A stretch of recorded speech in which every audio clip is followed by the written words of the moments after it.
Okay, let's get educated. This is not a property tax problem. This is a sales tax problem. This is the chart showing our sales tax revenues. Our county is operated by both property tax and sales tax. Our sales tax revenues went from $35 million down to $23 million. That's the problem. Okay, that was the problem, and we were dealing with that. We cut our budget. That's how much money we spent. We cut our budget. But after reappraisal, which reappraisal's already occurred, the devaluation of properties already occurred, it was going to hit us another $8 million. That's when we had to change the tax rate. Is not because of the property tax reevaluation, it was because we lost so much money in sales tax revenue. Let me tell you, EMS calls did not go down with a chart that looks like this. They went up. Sheriff's Department calls did not go down according to this chart. They went up. Student population at both Mitchell, Mooresville, and Iredell Statesville schools, none of their student populations went down that matched our reduction in revenue. Okay? And you hear, you know, Scotty, you said, hey, the schools need to lay people off. They haven't done it. They laid off 300 people. You need to learn what you're gonna need to learn before you talk about stuff.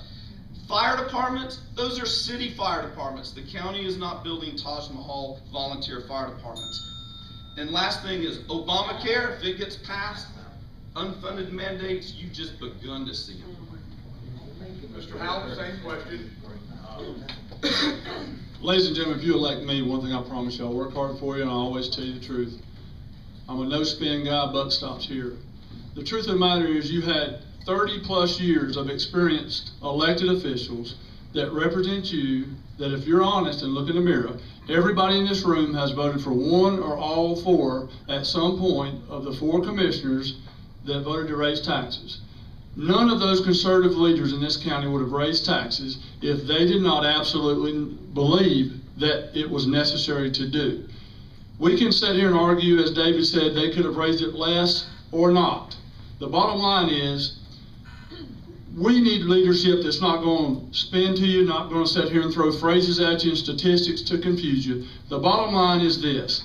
You had services you had to maintain. If you would have kept the level of services at the tax rate at the same level it was, you would have had a $5 million shortfall. Where is that coming? You had one commissioner on the board that did not vote for the tax increase with a year and a half or less experience at the time, deferring to the 30 plus years of experience of the commissioners who voted to do it. I'm sitting here telling you today as a taxpayer and someone who's wanting to represent you, I would really in my heart think hard about the people that voted for the tax increase. None of us want to raise taxes, ever. We're all in this room conservatives. Now it's time for our Republican Party, Tea Party in this country to stop playing games with numbers and be real. They raise taxes. We can argue the level all day long. But please consider that when you think about the people that did what they did. Thank you. Ms. Griffith, same question. Well, there's been some comments about the other counties and the property tax rate in the other counties like Rowan and Cabarrus. We don't live in those counties. We live in Iredell County. So I'm glad that we're looking at those figures, but the tax rate here affects the citizens of Iredell County. I did not support the property tax increase that the board voted, but the board voted to raise the property tax, so I support the vote of the board. In the current way that government is administered, you cannot make significant changes or reductions in cost unless you change the way that government is administered. Government is, in its current form, it's very expensive to administer. So we have to change the way government is administered in order to make significant cuts in the spending.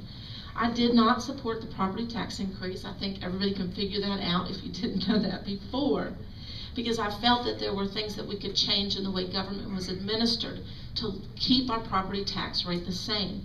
But I do support the vote of the board. That decision is made.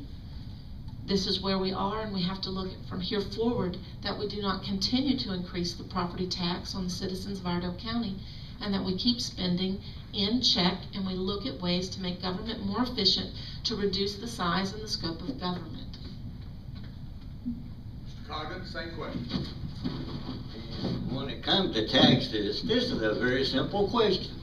all these candidates, you need to raise taxes. You don't need to raise taxes. I can take Mr. Robertson's figures and read any way you want to.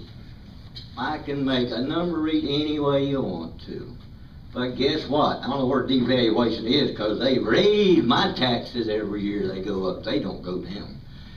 Now, the people on fixed income and stuff, what you need to do is take your tax back to 40 cents a hundred, learn to live on a budget, quit paying these high salary county managers, school superintendents, take about half your government staff out, reevaluate everybody in government, reevaluate everybody on the payroll somewhere, and start cleaning house.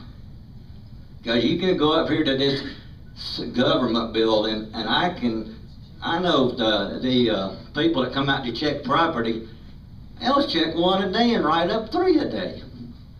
They get away with it. So we need to clean a bunch of people out, learn to live on a budget, and Mr. Robertson, it's nice you have figures, but I can make figures read any way I want to. So it's simple. We cut your tax down to 40 cents a hundred. We cut big salaries. We go in there, and a lot of government, thank you.